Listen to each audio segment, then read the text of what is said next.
முதியோர்களை பாதுகாக்க வேண்டியது அரசின் கடமை என்று சென்னை உயர்நீதிமன்ற மதுரை அமர்வு கருத்து தெரிவித்துள்ளது.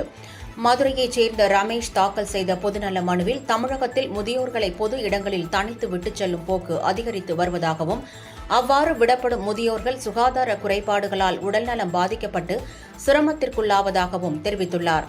தேசிய முதியோர் மையங்களை அமைப்பது தொடர்பாக ஏற்கனவே வழிகாட்டுதல்கள் உள்ளன எனவும், ஆனால் எந்த மாவட்டத்திலும் இந்த மையங்கள் அமைக்கப்படவில்லை எனவும் அவர் குறிப்பிட்டிருந்தார். எனவே தமிழகத்தின் அனைத்து மாவட்டங்களிலும் தேசிய முதியோர் மையங்களை முறையாக அமைக்க உத்தரவிட வேண்டும் என்று அந்த மனுவில் அவர் கோரியிருந்தார். இந்த மனு உயர்நீதிமன்ற நீதிபதிகள் எம்.எஸ். சுப்பிரமணியம், மரியக்லாட் அமர்வு முன்பு விசாரணைக்கு வந்தது. அப்போது வயதானவர்களை குறிவைத்து கொலை, கொள்ளை போன்ற குற்ற நிகழ்வுகள் அதிகளவில் நடப்பது வேதனைக்குரியது எனவும், முதியோர்களை பாதுகாக்க வேண்டியது அரசின் கடமை எனவும் நீதிபதிகள் தெரிவித்தனர்.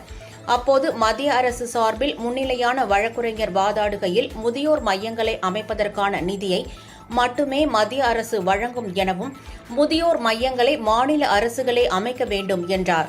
இந்த மனு மீது உத்தரவு பிறப்பித்த நீதிபதிகள், மூத்த குடிமக்களை பாதுகாக்க வேண்டியது அரசின் கடமை எனவும், எனவே இந்த வழக்கில் மத்திய சமூக நீதி மற்றும் அதிகாரமளித்தல் துறை முதன்மை செயலாளர், தமிழக அரசின் சமூக நலத்துறை முதன்மை செயலாளர் ஆகியோர் சேர்க்கப்படுவதாகவும் கூறினர்.